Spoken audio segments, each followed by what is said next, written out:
नमस्कार, मैं Sandeep कसालकर। Crypto TV में आप सभी का स्वागत है। क्रिप्टो वर्ल्ड से जुड़ी नई खबरों के साथ आइए देखते हैं क्या कुछ हुआ क्रिप्टो की दुनिया में। सबसे पहले रुक करते हैं हेडलाइंस की ओर।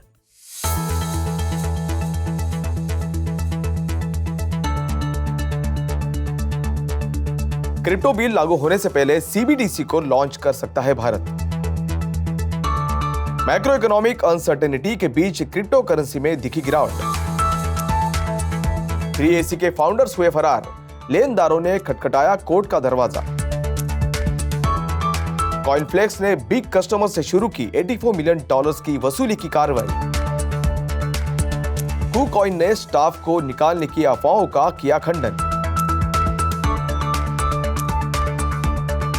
G20 रेगुलेटर्स ने क्रिप्टो करेंसी पर एक नए ग्लोबल रूल्स की मांग।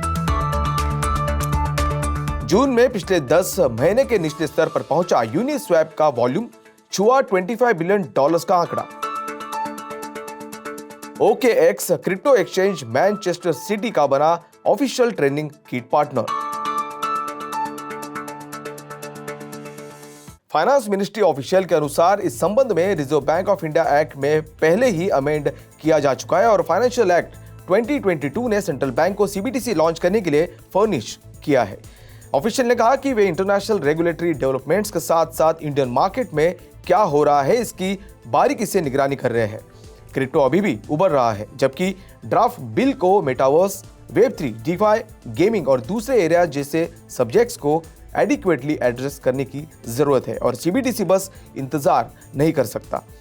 गौरतलब है कि आरबीआई गवर्नर शक्तिकांता दास ने पहले फाइनेंशियल ईयर 2022-2023 के अंत तक सीबीडीसी को लॉन्च करने के प्लान की अनाउंसमेंट की थी। मैक्रो इकोनॉमिक अनसर्टेनिटी के बीच सोमवार को लेट इवनिंग ट्रेड्स में क्रिप्टो करेंसीज में गिरावट आई और इन्वेस्टर्स इस सप्ताह के अंत में कमाई के मौसम की शुरुआत से पहले सतर्क हो गए। वहीं बिटकॉइन को $20,500 के आसपास देखा गया। यूएस स्टॉक्स S&P 500 को 1% से ज्यादा की गिरावट के साथ खुलते देखा गया, जबकि टेक हैवी नैस्डैक 100 नियरली 2% फिसला। हाल के महीनों में क्रिप्टो करेंसी अमेरिकी शेयरों के प्रदर्शन पर नजर रखे हुए है। जून में यूएस जॉब्स ग्रोथ पर पिछले शुक्रवार की रिपोर्ट ने कुछ चिंताओं को कम कर दिया है कि देश पहले से ही मंदी में है। इससे फेडरल रिजर्व के लिए इंटरेस्ट रेट्स में 75 बेसिस पॉइंट्स की बढ़त या पिछले रेट हाइकिंग साइकिल्स की तुलना में 3 गुना तेजी से आगे बढ़ना आसान हो जाएगा। अगली की डेटा रिलीज बुधवार को है, जिसमें जून के लिए यूएस कंज्यूमर प्राइस इंडेक्स है। इन्वेस्टर्स कॉर्पोरेट अर्निंग्स रिपोर्ट्स का भी इंतजार कर रहे हैं ताकि ये संकेत मिल सके कि कितनी ऊंची कीमतों और कमजोर कंज्यूमर सेंटीमेंट ने कंपनीज के मुनाफे को कम किया है। इन सब के बीच बिटकॉइन को हाल ही में अराउंड $20,500 पर ट्रेड करते हुए देखा गया। पिछले 1 घंटे में नियरली 0.2% और पिछले 24 घंटों में 2.5% से ज्यादा की गिरावट देखने मिली, जबकि इथेर को उसी समय के दौरान 0.17% और 2.5% की गिरावट के साथ अराउंड $1,140 पर ट्रेड करते हुए देखा गया। क्रिप्टो वायर का IC15 बेंचमार्क नियरली 3% गिरकर अराउंड 27,200 पर आ गया। वहीं पॉलीगॉन को छोड़कर इंडेक्स के सभी मेजर कॉन्स्टिट्यूएंट्स में गिरावट दर्ज की गई।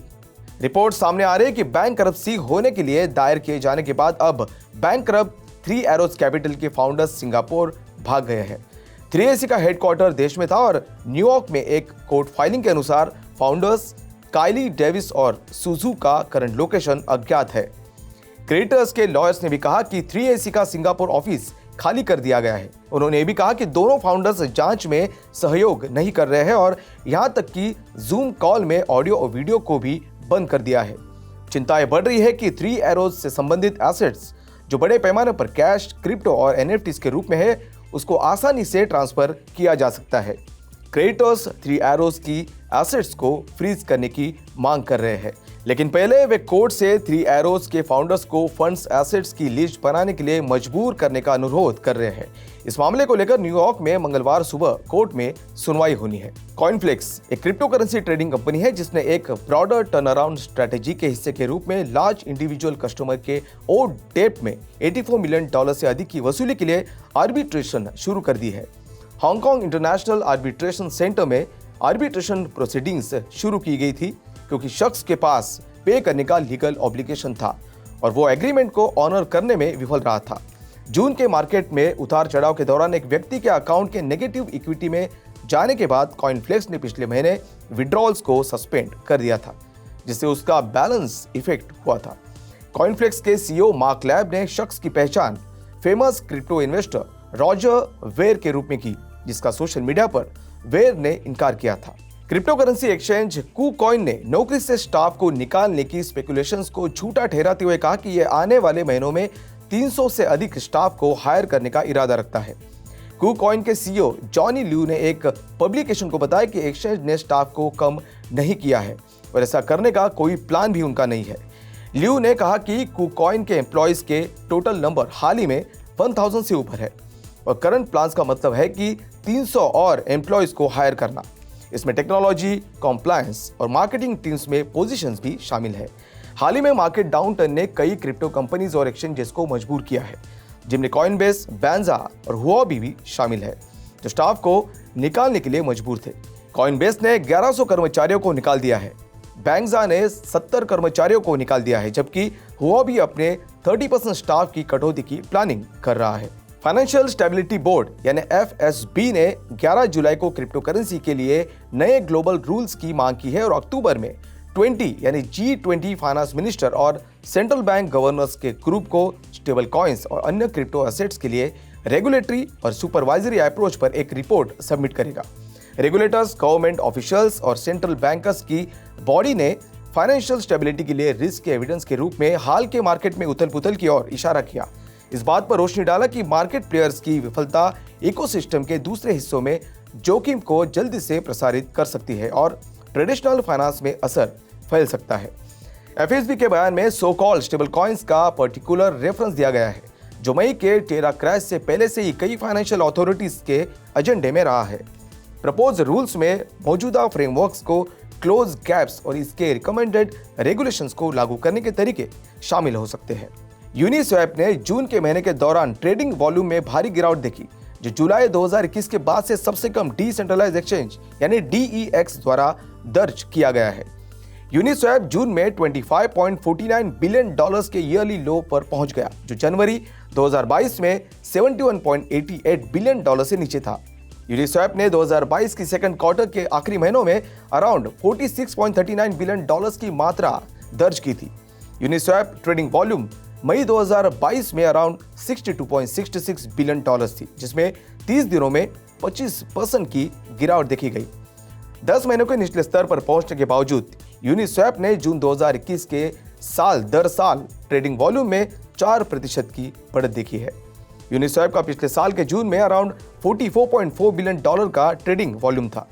UNI हाल ही में $6.19 के आसपास ट्रेड कर रहा है, जो पिछले 24 घंटों में मुश्किल से 0.2% ऊपर बढ़ा है। Crypto currency exchange platform OKX ने अपकमिंग 2022-2023 प्रीमियर लीग सीजन के लिए मैनचेस्टर सिटी के साथ ऑफिशियल ट्रेनिंग किट पार्टनर बनने के लिए एक एग्रीमेंट किया है। ट्रेनिंग किट मैनचेस्टर सिटी के पहले मेंस और वुमेन्स टीमों द्वारा पहना जाएगा और 11 जुलाई को पहले प्री सीजन ट्रेनिंग सेशन से लौटने के बाद उनका डेब्यू होगा।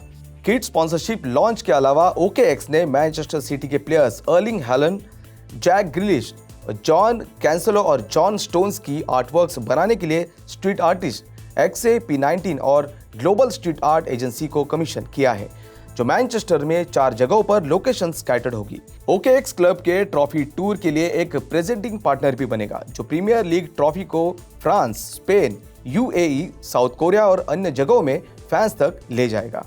तो आज के लिए बस इतना ही। क्रिप्टो वर्ल्ड से जुड़ी नई खबरों के साथ बने रहिए क्रिप्टो टीवी के साथ। तब तक के लिए मैं संदीप कसालकर आपसे विदा लेता हूं। नमस्कार।